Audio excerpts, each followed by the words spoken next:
fellow nurse entrepreneurs, one of the things that I've always wanted to do was I always wanted to help nurses work from anywhere, pretty much have the flexibility, pretty much have their freedom so that they could do whatever they wanted to do. Joining VP Nursing was one of the best decisions that I could have ever made. If I was to have a regret, it would be that I didn't join sooner. If they wanted to be with their children, if they wanted to be with their families, they can do exactly what they wanted to do. Ola is the type of person, she's not going to let you stay the same. The way she levels up her clients in every area of their lives. I could not have imagined being a nurse with my own business, being in this space with so many amazing people, with a coach that 1,000,000% cares about what my outcome is going to be. And so here at VP Nursing, we teach nurses how to work from their computers anywhere around the world, making money, owning their own time, building profitable nurse coaching, consulting, and service-based businesses.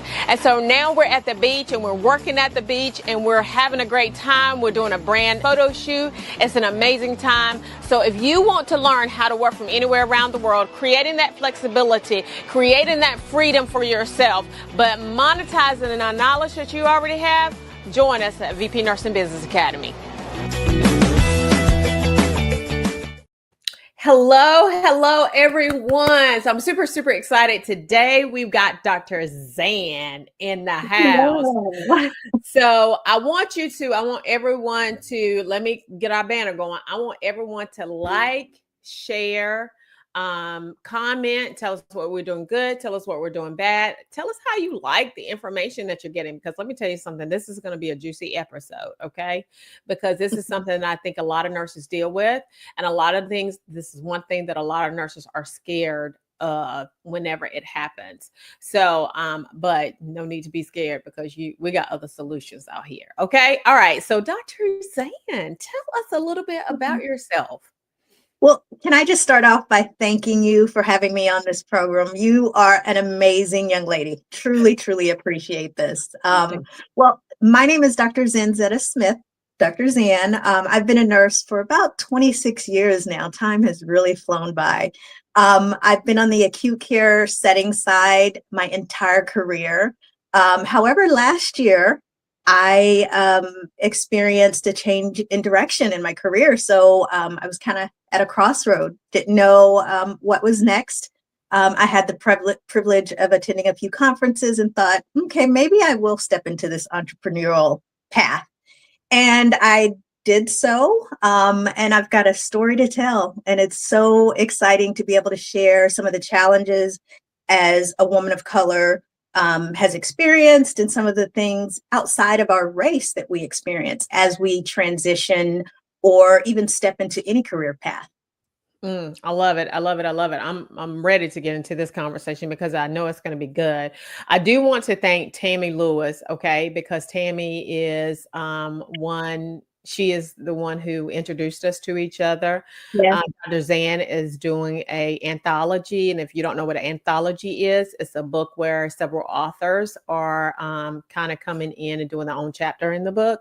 And so she's doing an anthology. Dr. Zan is doing an anthology with Tammy. And so it's going to be amazing. I'm super excited about that. So let's start from the beginning. So why did you want to become a nurse, or why did you even want to? Oh, wow.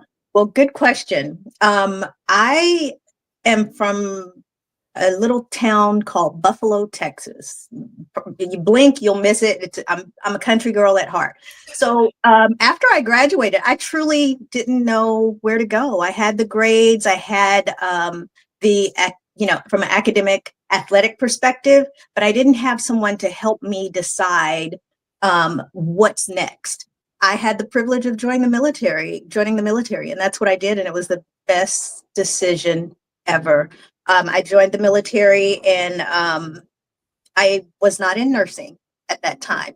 However, after I got out, did my service, got out, I decided to become a medical assistant, then a CNA, and then I've got my nursing license, got my associate degree, bachelor's degree, 2 master's degrees. So I just kind of took those stair steps that I had to take because I didn't know of any other path, So once I became a nurse, my passion was evident in everything that I did, every interaction that I had.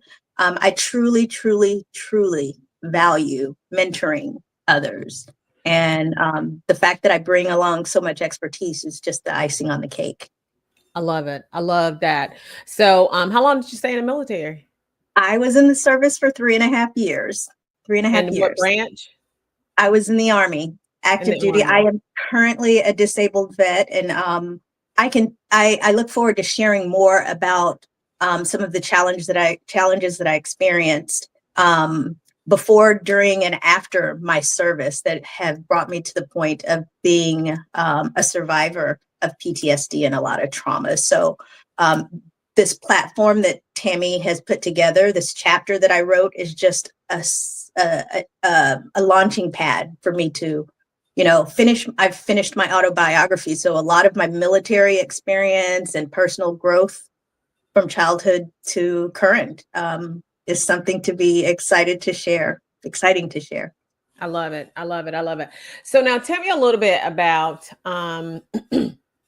once you got into, because you just, you went up the proverbial ladder of education, like we all do, right?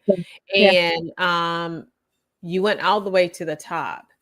And so what are some of the things that made you know that you wanted to go into leadership once you got into nursing? Oh, yes. Well, I was at the bedside for about 3 years, and I was getting burnt out. I was on a unit where oftentimes I was the only nurse. As a new nurse, I was the only nurse who was trained for that particular type of unit. We had people leaving, and we had a lot of floaters coming to the unit that didn't have the skill set. They were amazing, amazing nurses. Never, ever will I take away from that.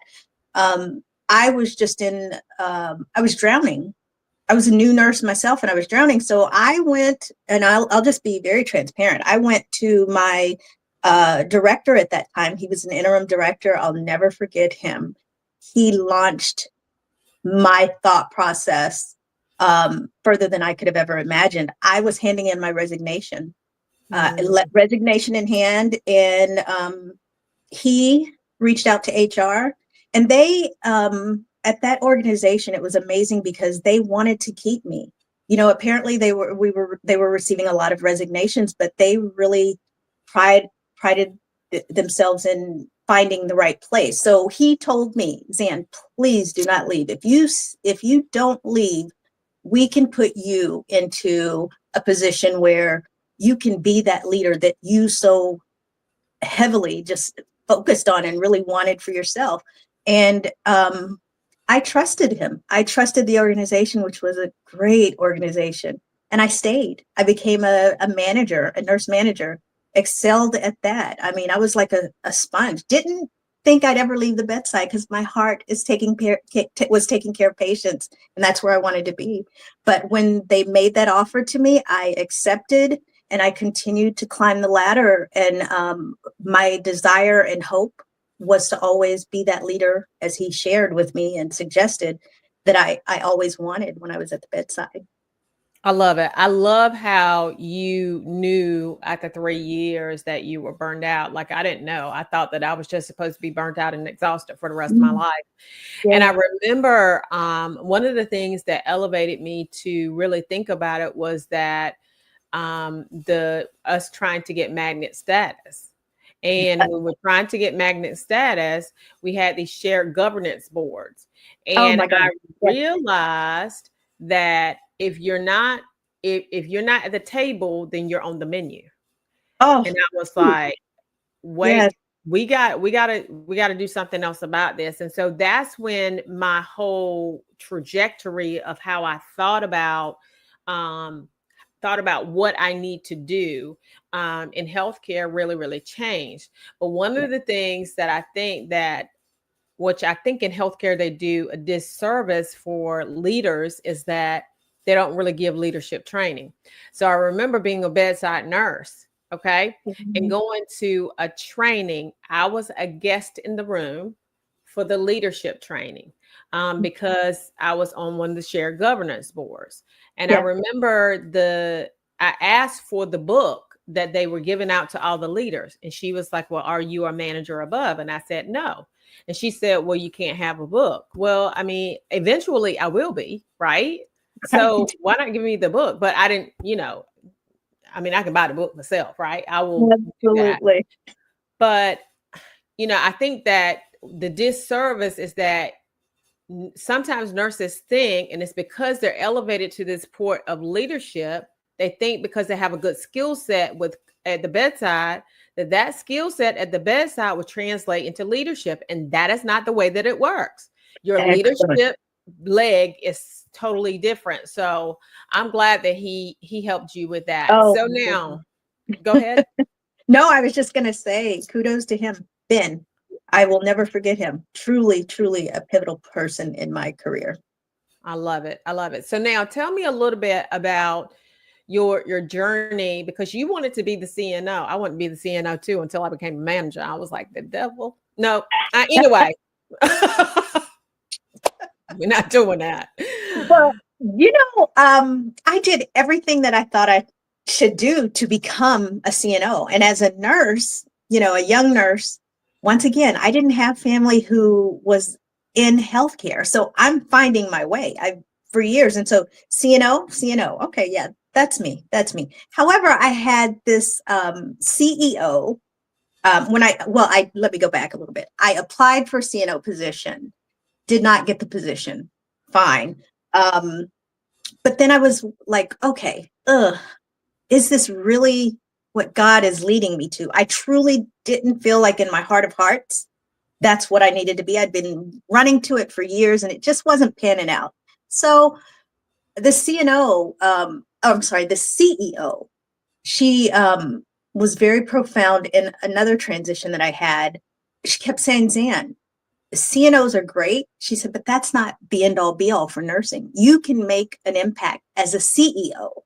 You can do even more. Being that voice at the table, CEOs aren't always nurses. I mean, honestly, she was a nurse at the time, but CEOs are not necessarily the case. Now I'm talking about the acute care setting. Mm-hmm. So she gave me a position, and I pretty much worked my way out of the position, to be honest with you. She gave me a position where I was in charge of building the surgical services line. So we were a small hospital, just acquired this hospital. My job was to build their surgical services. I did that and then some. And it was an amazing experience. So once I transitioned out of the acute care setting, I thought, okay, why can't I do this myself? And all of the barriers that existed in that setting that I was in, why not go on the outside and start my own business? And that's what I've done. I mean, what she set me up for, I didn't understand at the time. I thought my goal was to be a CNO, and I thought I failed. But hey, nursing, one thing we know, there are so many jobs out there. And I was just limiting myself to this one path. And I'm so thankful that she saw something in me and wanted to expand my knowledge into the business perspective, P&Ls, and all other important factors in running a business that you don't necessarily learn in leadership. I love it. And I love how you said that, because, there's I want to say it was I don't know if it was a baseball player, basketball player, something. Anyway, he would work like his summers, or the time that he was the off season, he would work in a restaurant because he wanted to own restaurants, right?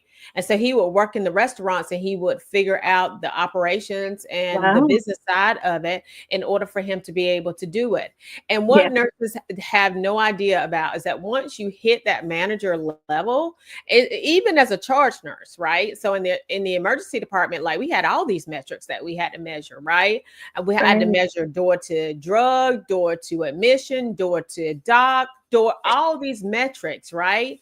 And those things help me to understand how to run the business. So you're getting everything that you need prior to your season of entrepreneurship, typically. Absolutely. Absolutely. That's so good. It's great. It's really, that background has really helped me set up my business, Innovative Healthcare Strategies Consulting. And I've only been in business for maybe 8 months now, so I'm fairly new, but I've really set a great foundation based off of what I've learned over the years. I love it. I love it. I love it. Now, once you you exited the, I guess C-suite, and then you Yeah. came out to start your own business. Tell me some of the challenges that you faced from the, at the beginning. Wow. So much of my challenges are multifaceted, but something, because I want to really focus on this book that I've done with Tammy and the other nurses. I think I'll just really talk about the challenges that really, let's just start here. I have always wanted to fit in, find my place in a system that wasn't necessarily defined for me. Mhm. And, if you think of that, you can kind of look at it from a couple of perspectives. One being I'm a, minority woman, but also what I really am focusing on is the trauma that I have experienced from toddler to adulthood, like how that shaped me to interact in that work environment, or to understand why things were happening. Yes, systemic racism, we all know it is alive and well. However, what I would hope that anyone that I've worked with in the past or will work with in the future understands that everyone that you come into contact with has a past before you knew them. So just finding myself and just being comfortable with who I am. I've had to deal with a lot of writing this chapter really took me in a spiral because the traumas resurfaced. I went from working 24/7. I mean, I just loved my job, and I'm exaggerating a little bit, 24/7, but so much of my time was work. Now I transition, and here I am with all this time on my hand. The trauma that I experienced as a toddler, as an adolescent, as a young adult, hit hard. I started remembering things. And so I started my business, put everything into it. But guess what? I had to take a little bit of a break. I wanted to take a break to write my autobiography, get that out there, and realize some things that I had been not understanding or hiding for years. So that was pretty tough. That was challenging for me. I've worked in environments where I could just work at the drop of a dime, produce at the drop of a dime. But here I am now starting my own business and figuring it out as I go. And I'm just that way. I mean, I love that type of challenge, but I felt like I just needed to fix me first. And so thank God, I have a loving husband and supportive family to kind of deal with those things, very traumatic things. But I'm my biggest, I don't want to say enemy, but I'm my biggest obstacle at times. So just dealing with some of those things. So making my own way. Yeah, I think that one of the things that has really helped me is that there's two things that you always need whenever you're in business. And I don't care who you are. These two things you need. You need a counselor and you need a coach. Okay. No matter what. I have had both. Continue both. And so true, Dr. V. So that's one thing. Number two is that the everything that we have encountered prior to the age of 7 is hardwired, right? And so we have to rewire that, every single solitary day. Like we have to go in and say, no, that is not the way that it is. And what's interesting, Dr. V, I don't mean to cut you off, but what's so important with what you just said is the fact that it would be ideal if people understood that they're, the traumas that you've experienced or the life that you experienced, but it's not for them to understand. So that's why it's so important to have that self-reflection and the therapy and the coaching that you're speaking of. It's so important that we own that versus blaming the world, the system, for how we're not seen. Facts. I mean, because listen, nobody can build this like you can. Like Right. when I think about nursing and when I think about nursing business, like you need that. We need that in the world. And so we can't, that means that the world controls us. The world Absolutely. does not control us. We No. control the narrative.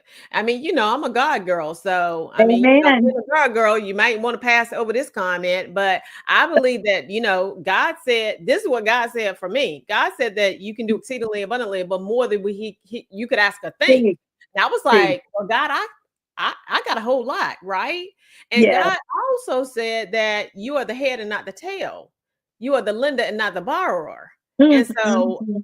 at the end of the day, if God says that about me, why don't I believe that about me? Yes, At the end of the day, if God said it about me, then the only obstacle, like you said, is me, right? And if I have exactly. to deal with that, then I have to deal with that, through whatever channels that I need to deal with that through. Because I think that as African American women, one of the things that I think that a lot of us deal with is imposter syndrome. But Oh, I think that that's leveled in the years of racism that we have dealt with. And mhm. I'm gonna stay small. They're gonna keep me small. We've got all these platforms, but I'm gonna keep you small because Oh, wow. and tell you what you can and can't do. You can't say this, you can't say that, when everybody else can say whatever they want to say and everything's all good. So I was like, It's man, just amazing the shared stories we have. I thought it was just me going through these years in, hearing those things. I'm the, we got to walk on eggshells around you, Zan. Really? Really? How about let's just all, do our job and be held to the same standards? And, I've been called Pollyanna a little bit, but I truly, truly feel that nursing is a blessing and I shouldn't have to what come is to work. you don't pull out a new word for me. What is Pollyanna? Tell me what that is. Everything's going to be okay. Everything's going to be okay. When it contradicts the reality that people say I shouldn't say this, that I have been referred to as that angry person. But wait a minute, you're also in the same breath saying I'm Pollyanna-ish. So I don't get it. So it's just, I just want to be that resource for nurses. I mentor DNP students through their programs, and I love what I do. I love what I do. And if you have the heart and the passion and the mind, I'm there. But it's been a challenge. And now I'm on my own terms, I love Yep. it. That's right, because you don't have to answer to anyone. And I think that's one of the things that as the CEO of your own company, you don't have to answer to anyone. Nobody is going to fire you. If Yeah, you get fired, it's because of your own. exactly. Right. Exactly. Like, so for Yeah. me, I was like, I don't get fired as long as I show up every day and do what I did for somebody else. Then I can make a lot of money working Hello. from what I already know. Like, Yeah. this is a no-brainer to No me. brainer. No brainer. That's a no-brainer. So Yes. I love it. I love it. Now, tell us some other things that you want the audience to know about you and the business and the struggles that you have had. Sure, sure. Starting my own business, I had no idea where to start, but it was so important for me I'm in the state of Maryland, so I have been heavily connected with the women of Prince George's County. It's run by the CEO, who she's a woman of color, she's African American, and the conferences that are provided that set up resources for minority businesses have been phenomenal. I hold true to those. I have really been able to launch, the technology, the state of Maryland, I've got my small business reserve SBR certification, and now I'm getting my veterans certification for my business. So all of that was through networking. And the introvert that I am, I truly, truly am a loner. However, I have pushed myself owning my business now. I've pushed myself to really be active in the community. And, it's not like in the acute care setting where I had students or employees coming to me wanting to be mentored, seeing my success and wanting me to kind of give them those nuggets, golden nuggets. Now I have had to rebrand myself to get people to just know who I truly am, and to trust that I know what I'm doing, and I've been doing this for a long time. So the challenges are real for an entrepreneur, but it is so worth it. It is so worth it. Once you find a network, a tribe, you're golden. That's right. That's right. I love that, because and that is true. That is what that is, because at the end of the day, what we have to understand is that when you get into the network of people who are really just doing the thing, it really changes the game for you. Yeah. And understanding the pieces, because there's some pieces that, like, I'll call up one of my friends, one of my business friends. I'll be like, listen, I'm gonna run this by you, okay? Because I don't think I'm gonna react in the right way, okay? And I'm gonna need for you to help me. And so she says, okay. And so she helps me rock through that. So one of the things that we do at the end of as we were wrapping up at the end of the podcast, is we have these rapid fire questions. Okay. So are you ready for the rapid fire questions? I'm ready. Okay. So what has been the most rewarding thing about nursing? Oh my gosh. Seeing the people that I have mentored or coached climb up the ladder, seeing them be successful and interacting with them after the fact, and them telling me, Zan, I remember when you said this, or Zan, I remember when you made me do this, and I thought you were crazy.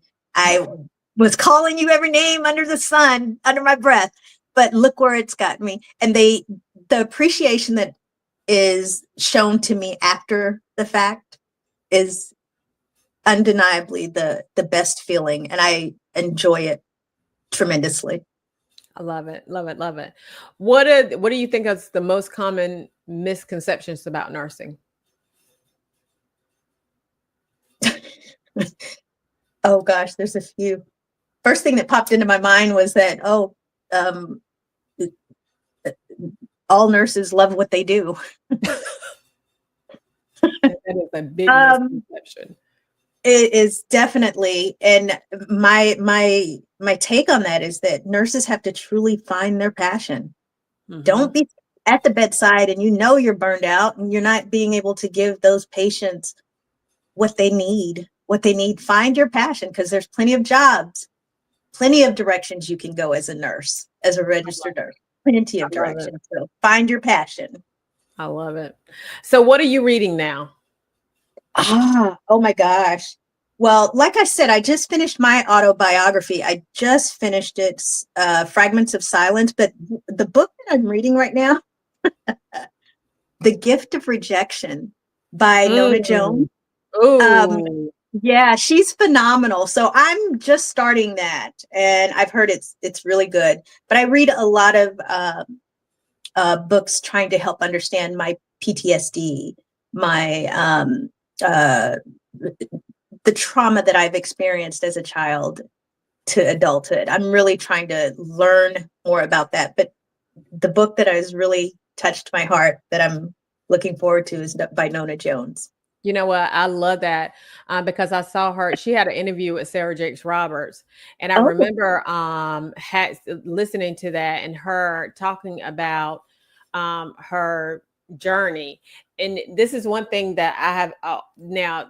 Rejection is one of my things. Okay, just it's one of the things that I used to struggle with. I don't struggle with it anymore, but my TD Jakes has a sermon.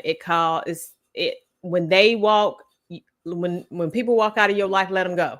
Okay. Let them go. Go. I mean, and listen, I had to listen to that thing probably about 20,000 times. I say, if it's a million views, I got 20,000 of them. Okay. Because I had to listen to it over and over and over again, because TD Jakes says, he quotes the scripture that they came out from us, that it may be manifest that they were not of us. For had they been of us, no doubt they would have continued with us. And he said, when people walk out, let them go. They are not tied to your destiny. And that thing just blessed me. So I love that you're reading that. Oh my gosh. You are speaking to me, sister. You are speaking to me. Oh, wow. I love it. Yes. It was so good. So what are some of the biggest lessons that you have learned in business? That it's okay to step back. That it's okay to step back. I have learned that family, and working, I was giving my all to everybody else, and my family suffered. So right now, family first, fam first. That's my hashtag, fam first. I can do that and still be productive in my business. I have a 9-year-old beautiful granddaughter who is my world. And I have 4 children, I have 2 sons and 2 bonus children. They're all adults, but my husband and I are just blessed in so many ways. Fam first. That is where I'm at. God first, fam first. Living that. I'm living that. Who is a leader, living or dead, that you would like to have a conversation with? Ooh. Oh, that's a good one. I thought about that.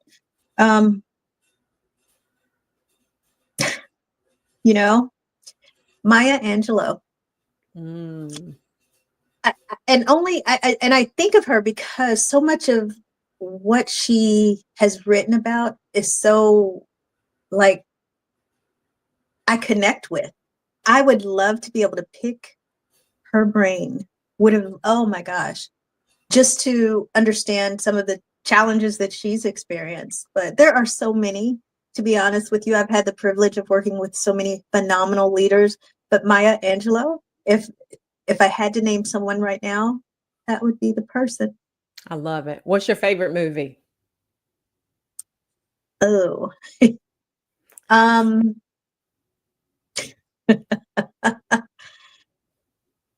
can I just say I am truly a Netflix junkie. I sit and I can watch Netflix shows. I love sci-fi. People who know me probably would not really know that, but I can't say that I watched too many. I'm not much of a movie. I don't go out to the movies, but I do watch Netflix. I am just, call me crazy. Pajamas. What's your favorite show on Netflix? Well, let's back up a little bit. Oh my goodness, I was gonna say, oh my gosh. Is it sketchy? We need to pass this question. Pass it, because I like I said, I'm a sci-fi, anything science fiction. I love it. So we'll just say that. Okay, got you. How do you define success?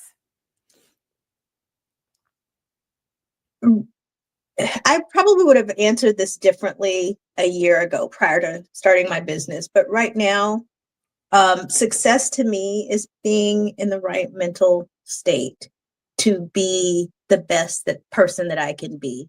And that might sound cliche, but that's truly who I am right now. I have overcome suicidal ideations. I have overcome PTSD. It's a daily journey for me. And I just try to be the best mom, the best grandmother, the best wife that I can be. And it's a daily journey. I love it. What is your life's motto? Mm. I got this. Oh, that's right. I know that's right. I love it. I love it. So now where can people find you?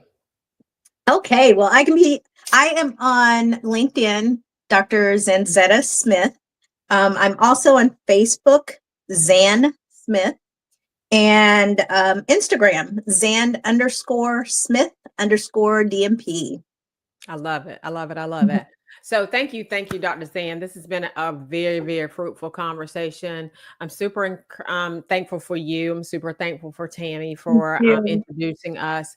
And I just want everyone in the audience, if you would like, share, comment, tell us how you liked the conversation, what you liked about it, what you didn't like about it. Don't tell me you can tell me what you didn't like about it. I was going to say, don't tell me what you didn't like about it, but you can tell me whatever you want to. We'll work it out. But at the end of the day, it was an incredible conversation. I'm super thankful for you. Okay. So you, ladies and gentlemen, y'all have an amazing rest of your day. And we'll talk to you later. Thanks for joining us. Thank you. Yes.